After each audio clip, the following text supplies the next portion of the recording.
All right, everybody, welcome. We are back with the B2B Growth Lab. As usual, we're here to have a conversation.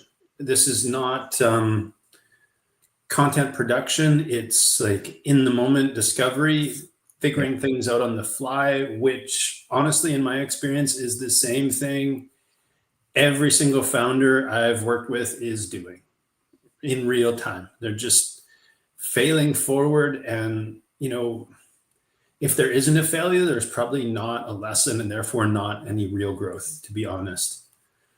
Rob and I were talking about this a little bit before we started today, and today's topic officially is quality over quantity, or solving inadequate lead generation. But there's a lot to unpack here. That sigh was completely appropriate. There's a lot to unpack here. A lot of businesses fixate on flooding their funnel with unqualified leads. Like problem number one, we'll try not to spend the entire episode on that. More does not equal better. High volume, low quality pipelines are just burning through resources. They're going to frustrate your people. They're going to drive poor results. They're going to give you garbage data.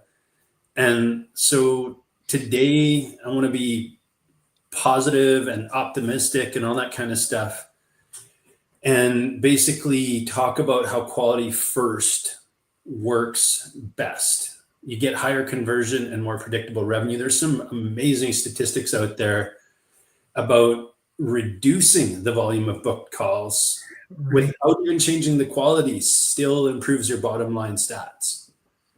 And so really, like, that's what we're going to dig in today. Quality beats quantity all the time, forever. Having a true client profile is important, and then having an avatar as well. Partnering those two things for me is a no-brainer, absolutely essential. And then we'll maybe talk about some messaging that attracts prospects and how to use scorecards. Our data guy will help you with that. But really, let's go back to that sigh. Where would you like to start, Rob? What do you want to unpack? Oh, this is one of the hardest things to do in the world of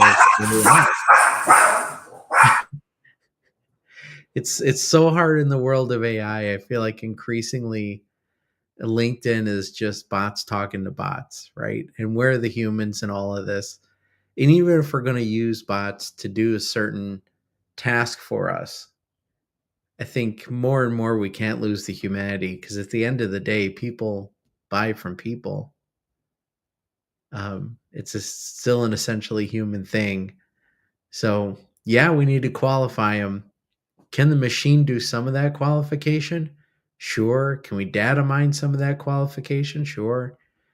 But at the end, when you have a call and you're person to person, in the nicest way, maybe that's a good place to start, right? Like, in some way, confirm the qualification. Yeah, I think that's a brilliant way of looking at it. I have it a little bit more systematized in my brain, but the way I think about it is always get proof in organic first. Right. I've met so many people who come up with an idea. It's like it's a bit of a tangent, but I met people who had an idea for a course and then like burn themselves out creating it without ever putting anybody in front of it or having someone go through it. And I wanted to use the course as an example because it sounds like a crazy amount of work without testing, but it's the exact same for lead generation. Like, why invest in something based on speculation? That's called gambling. Right. Take your lead gen dollars, go to Vegas. Right. And so you need something that's proven, that's trialed, that's tested. And my belief in that space, if we're talking digital for a moment, is organic. Right. And if you're not willing to put it out in front of people on social media, then do it in a person-to-person environment. Call up 5 or 10 people and be like, I'm thinking of doing this. It doesn't even have to be pitching, right? It's research, it's resourcing, it's all the best practices of understanding what's going on over there, because that's your goal, right? To try and somehow be relevant to them. So for me, that's lead gen 101 is figure out who you want to talk to by talking. And all the sales techniques, right? All the courses you could take will at some point tell you the same thing, which is we sell to pain. It's not features and benefits, right? We solve problems. We sell to pain. So yes, identify the customer and what is their pain, right? Let's get all the way there and let's talk about that. And when you're putting it out in social media, I don't think it's clickbait to say something like, is turnover limiting your growth? Right? Like, Yeah, it's just, that's it. That's the kind of pain that we solve, right? So just be brutally honest about the kind of pain you solve and put it in the platform that aligns with your demographics. 100%. Yeah. One of the rules of thumb I got from a mentor a while back was relevance and then resonance, right? And like those are the two things to default to my version of it. You figure out an organic. And then if somebody wants to talk to you about turnover, then you go into viability. Right. Right? Because it's like, well, Rob, absolutely will solve your turnover problems for $1 billion. Like, okay, it's no longer viable to them. Right? But at least you get to make that ask if it's relevant to them and if your messaging resonates. Right. And those are the kind of, yeah, again, in my opinion, the key components. And most people aren't willing to start there. And so I want to open a can of worms. I'm just going to split it right down the middle because, again, we were talking about this before we got started today. Whether it's Sure. marketers or lead gen services or whatever kind of version of something, and both you and I have heard the conversations, right? Of people coming through the door completely disappointed, right? I blew X amount of dollars on something that never worked. Right. I'm going to split it down the middle and say 50% of them did a fantastic job. Okay, 50% sucked. They robbed you, whatever, you're right, they're wrong, done. Putting that to the side, 50% of them did do their job, but what they didn't do was qualify the offer, the who the marketing's for, the why the lead gen should be relevant, like those things that matter the most. And that's where it's kind of like a buyer beware scenario. I think if you don't know what your offer is, if you don't know who you're making an offer to, then stop spending money on that stuff and blaming them for not doing it right. Right. I just had a conversation this morning with a marketing professional, and I said, well, what's unique that you do? She said, oh, we're brilliant at marketing. I said, that's not unique. You know how many marketing people I know? That's not unique. I said, tell me about your business. And she started telling me, well, we're this big, and this is how we compare to large agencies. This is how we compare to small one-person agencies, right? They're kind of this middle ground. And, you know, when people call us, they get to talk to somebody. They get a personal touch. I said, oh, I wrote that down. Okay, so you answer the phone whenever they call? Yep. Okay, that's accessibility. Okay, if they have changes, do you possess the agility to adapt? They were like, uh-huh. I said, all right, that's agility. Big agencies don't do agility. I said, and then tell me about your speed. Well, we are big enough to be fast without being so big that we lose our agility. I said, that's the beauty of mid-market, mid-sized performer. I said, now we're getting somewhere, right? You're not just a marketer, but you have things that resonate with your customer That's what they need, right? Otherwise, they'd be on Fiverr, right? Yeah, Yeah, drill it well, down. that is great languaging around it, and I think that's maybe something that a lot of people miss because you just took it and with only a little bit of exploration made it Right. incredibly relevant. And so all of a sudden what you're saying matters, and in the world of where the volume of outreach is getting easier and easier and easier all the time, like this is the danger when you have nothing to say. Right. Right. Yeah. What's unique? And what pain is associated with that unique? And flip it over, right? And tell me why your customer cares. Right? Now you do it. Now we know what makes you unique. Flip it over. Tell me why your customer cares. Oh, yeah, yeah. Because they're tired of working with one person agencies that take 6 weeks because they're handling too many clients and they're overwhelmed. They're tired of working with people who don't answer the phone, who aren't collaborative, right? Who don't have a human feel. They just shove things into AI. And then they, well, Canva's got AI. Yeah, look, it's marketing, right? No, Yeah, nope, nope. So they don't want that. And they also aren't going to go big agency, right? They're not going to go to the 500-person staff that's doing like automobile ads, right? That's too big of an agency. And once you get locked in with them, then you're contractually obligated, and then you lose the agility, right? You make a change midstream. Oh man, yeah. man, I to lean on your AI comment for a second.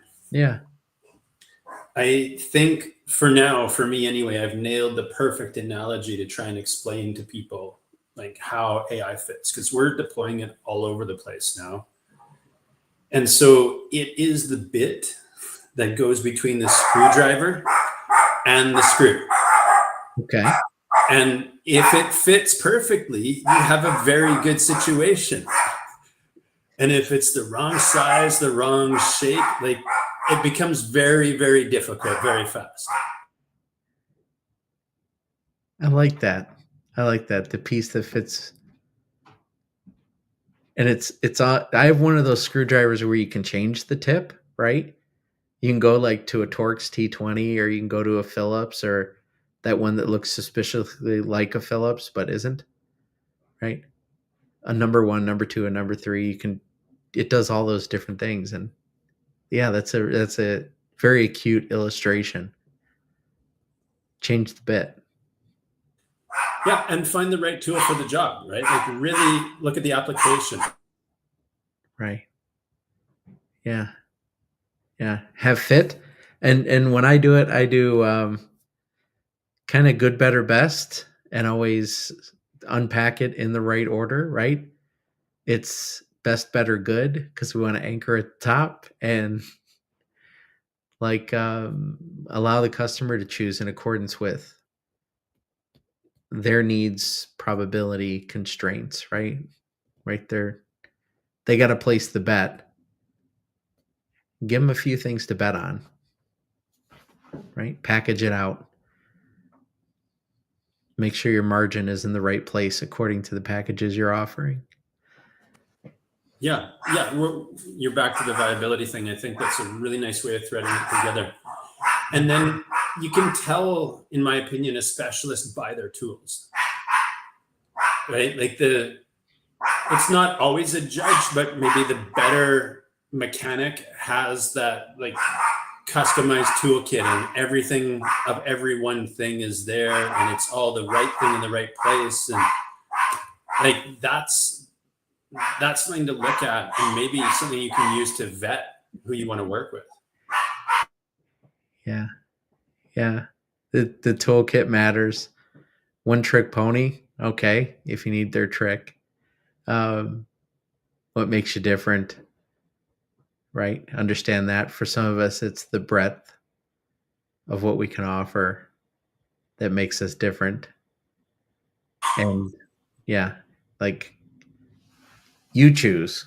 You choose. We'll bring you a few solutions and we'll use some of our tools to do, I call it a diagnostic, to make sure Yeah. that the choice we're making is grounded in what we know rather than just what we think, right? So you can operate with a certain amount of certainty, confidence. Yeah, And customizing a solution. Like I love the diagnostic thing because it's fit to purpose or built to purpose, right? It's functional. that's right. Yeah. I talk all the time about synthesizing, 3 methodologies in my work is problem solving, applied adult learning theory, and change management. And then behind all those, you have things like design thinking and marketing and sales, right? You have plenty of stuff behind it, but those 3 core methodologies, if they inform your thinking, um, that's a pretty different way to look at things, right? That's unique. And design thinking alone, right? It's an iterative process. Like, where are you inside of that Mobius strip, Right. right? And which part of the process are you working on that you're thinking about the design of? Like, it's got so much depth and so many layers to it. It's not just a thing that you slap on. Yeah, too few people lack the discipline to really adhere to design thinking. And maybe we just walk through that for anyone who isn't familiar with that methodology, because the basis in avatars, like you mentioned earlier, just having your avatars defined for your business. Who are your target customers? Um, I've done this for performance management systems. I've done this for leadership development, right? You have key avatars that you base the balance of the work through that cycle on. So, yeah, maybe that'd be fruitful for everyone to lean into design thinking a little bit. Yeah, anything that's process based, right? Like when we're, again, picking on lead generation, one of the things that I believe in being wary of is we have this one way of doing things that works for everyone all the time and never fails, we promise. Right. Right? Like that's a whole series of flags. All that comes to mind in that is that quote, like it works 100% of the time, 60% of the time. Exactly. Exactly. Now we're getting the truth in advertising. Yeah. Uh, Yeah. This always does what it should sometimes. right. And that's where, again, I think the process-based stuff, like I'm not against paid traffic. I think there's a time and a place for it after you have a proven offer, Right. after you have a refined sales process, then it's okay to lean into those things. I just think there's a lot of people out there, service providers, who are just really hungry to bring in clients, and they tend to think a little transactionally. And sure, it can take 90 days to produce a reliable result in a campaign. You have the design thinking, right? Iteration 1, first month, iteration 2, the next month, iteration 3, now it's tight. But by then there should be proven results, ROI, tracking, all the data stuff of like, here's how it's going. And then my favorite part, things like the speed to lead dashboard, right? Because the marketing team that's driving that traffic wants to be able to turn and say, I noticed these people weren't being reached out to within 2 minutes of them saying I want it. Right? Because we know the qualification drops drastically, right? And then other things like I noticed they weren't followed up with 3 times, or all the other stuff that makes conversion actually work and sales happen. Versus, again, I paid X amount of money to a group and gave them a buy my thing statement, and somehow they failed me. Somehow. Somehow, like they just couldn't pull it off. Shocker. And I yelled 3 times in 2 months, and it still didn't turn around. So, there's guilt on both sides, I think is the main thing that I'm going to keep circling back to. Yeah.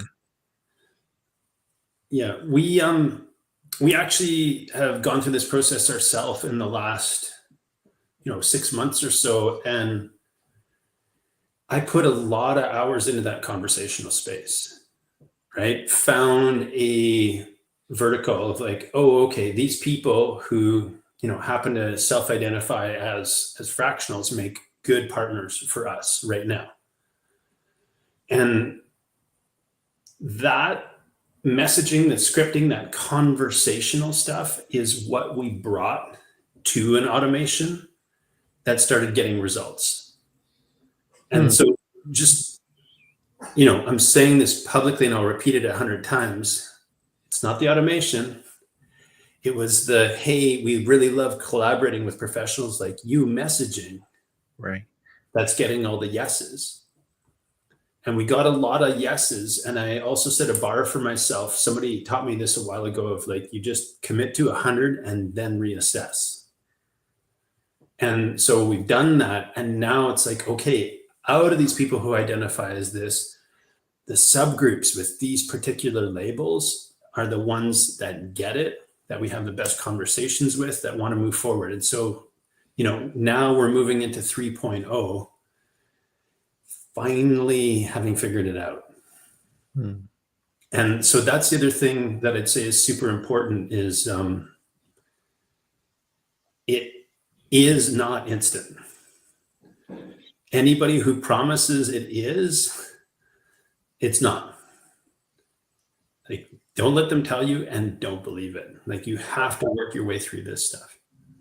And that's also, I think, to spin that a little bit, rather than defining your niche prematurely. Yeah, well said. Be open to discovering it analytically as you go. Like that same marketing person I talked to today said, we tend to have more not-for-profit customers than any other kind. I said, Yeah. what do you think about that? Look. Smells like opportunity through specificity. Maybe we should lean into that. Yeah. Yeah. And I mean, the business development part of me says, like, the only question that matters now is, do you enjoy working with them? Right. Right. Because if that works well, great. If it's not across the board, then okay, out of the 10 that you are working with, which 3 do you love and why? Because you need to drill down some more. But yeah, it shouldn't be surprising to that point. It should seem very clear and obvious, I guess.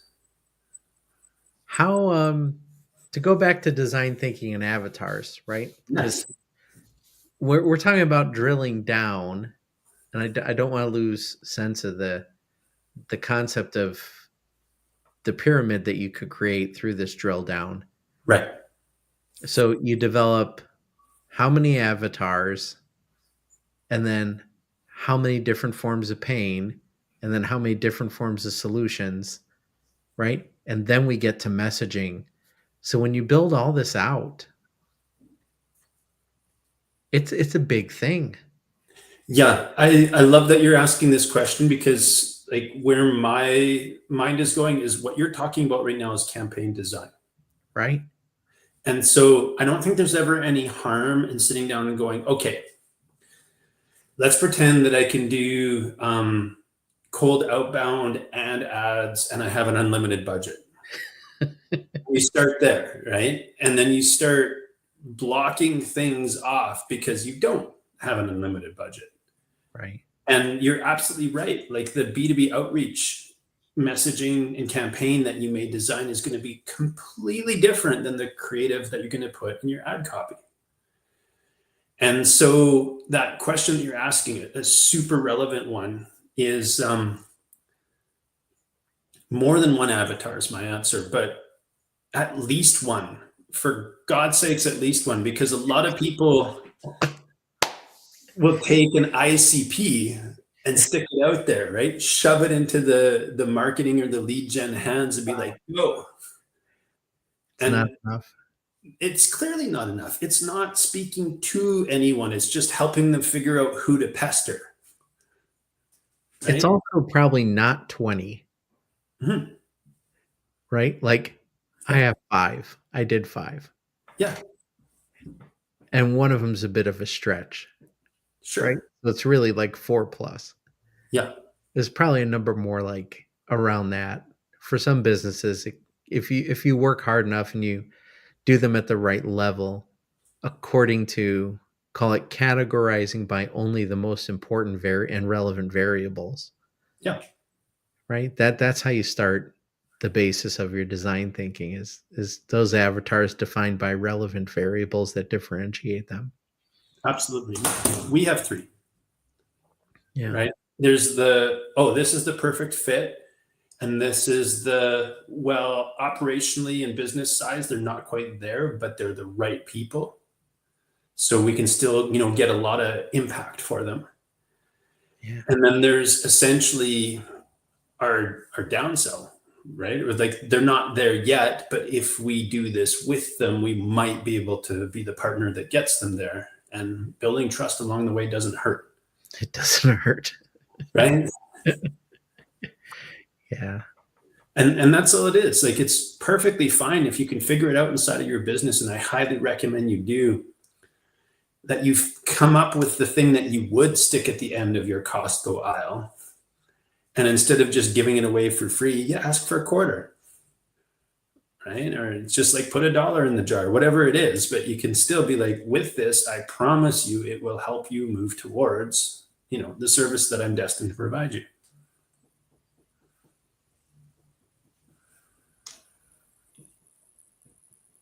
It's fun. It Why is it so hard for people, do you think? Like, is it just knowledge? Is it lack of a model? Lack of exposure? Why That's is a it really so hard? powerful question, Rob. I think there's three pieces. I'm going to go for the low hanging fruit, the easiest thing to blame, Sure. the way they're being sold to, Okay. right? Because it's always there in the scroll. It's automatic. You don't have to think. You don't have to lift a finger. It just happens, and like it's nobody's fault. Worse, everything is sold to us that way, right? It's just the lowest common denominator of putting your message out. And so, since we're sold to that way and have been most of our lives, especially by gigantic brands that have a ton of brand strength, I think people tend to default to that as well. Right? They spend so much time in their own business, they imagine they have the same kind of brand strength as the Golden Arches. Hmm. So you feel like all you have to do is slap like new for summer in front of it and it'll go out the door. And that is that whole piece where I think we completely miss the importance of being relevant to the customer, right? And like, what do they actually want and why? And your point from earlier, where does it hurt? And how is this going to resolve that? Because we move, much more with much more velocity away from pain than we do towards pleasure as a species. Yes, and sometimes Yeah. even when it's even when it's unknown pain, when it's value add and the people don't even know that they have the need, right? Sometimes that's the play. And I just had an example of this, right? Something I didn't know I needed Mhm. till I had it, right? So they managed to sell me the Breville coffee machine, Mhm. right? Which I've now had for a week. And I would say they totally neglected everything we're talking about today. Right.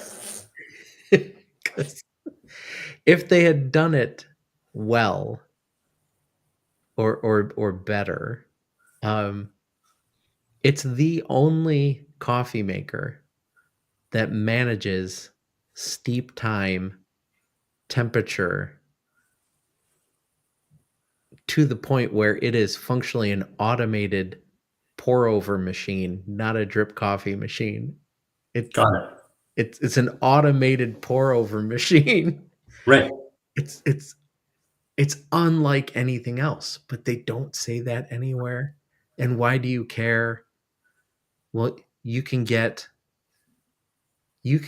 pour over quality coffee at scale without hassle, Right. right? Like, and that messaging is nowhere. Yeah.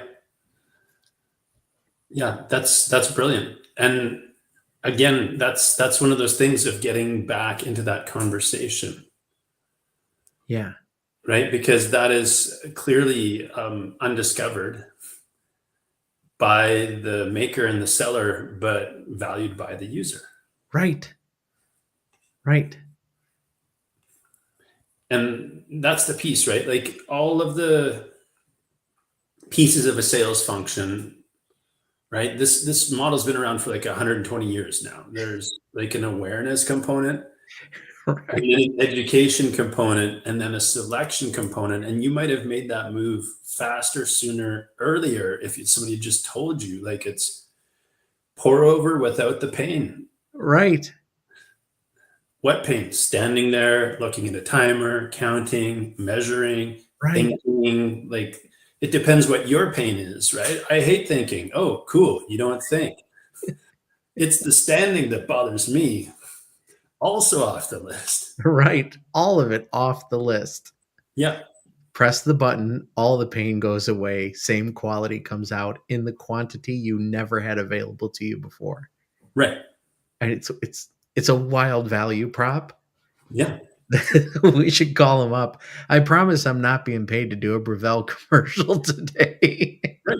But the experiential learning side of it is exactly the stuff we're talking about. And for anybody who's selling anything that hasn't had conversation to figure out who their market might be, right? Right. Who that ICP and avatar are. If you don't know that, then there isn't a market to address. And that's where the worst of the worst comes out, which again, like let's say 50% of companies that do these services are spot on, but they're not being given anything to work with. Right. And when they're in the middle of a sales process, like how many of those people want to be like, slow down, don't write that check. We have to have 3 more meetings before we'll even test the first round of lead generation. Because again, they're inside of this space where everybody's just selling, 1 billion calls by the end of the year or else. So they're competing for that same attention. And then technology is giving us all scale. Yeah, but if you scale garbage, it's still garbage. Yeah. Yeah. It just gets cloudier and noisier and uglier and worse. Yeah. Totally agree. Yeah. Yeah. Brilliant. I wonder from the tech side, Mm-hmm. I'm imagining kind of my campaign map in my head, Mm-hmm. and the spider web nature of it, Mm-hmm. because some of the pain applies to some of the avatars. The messaging sometimes overlaps multiple avatars, but not always.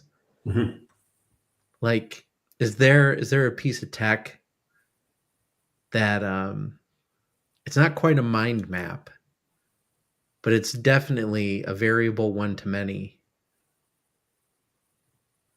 Is there a piece of tech you've run into that does that better than, call it, a terribly oppressive spreadsheet? Yes, and it's about layering the process first so that you can then call out to the systems to play their roles in it, Right. if that makes sense. And all of it happens inside specific environments, right? So if you pick a platform, right, like what's the B2B basic? LinkedIn. Okay. But where are you working? And this is where I love the word spiderweb when you're talking about the campaign design, because like the content is different. Right. And if we're going back to unlimited budget, the business page content and profile content are subtly different, but they're different. And then the newsletter content is different again. Mm-hmm. And then the DM outreach content is different again, right? And that's why that refined sales process occurs after a proven offer, because you want to take your primary offer and slice it down into slivers, right? And put them out in these different places because they're going to get different types of traction. So, it's still the same primary offer. Like my business solves this problem. But the way you ask the questions, who you're asking the questions to, right? All that stuff matters. It really does matter, and it really does make a difference. Yeah. And that's why, unfortunately, we've all driven by too many billboards and imagine that we can just slap one up and stick it everywhere.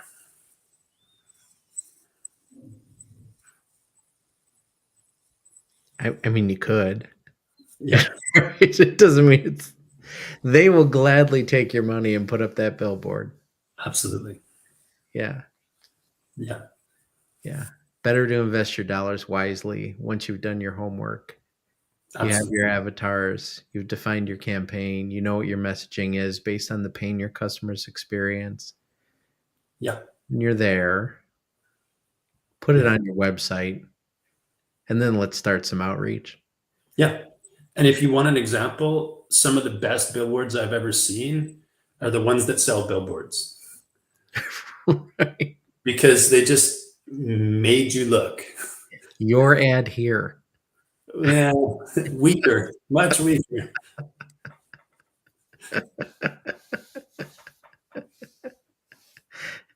In Chicagoland, where I live, that's often what they say. It's not really strong. No, that's not.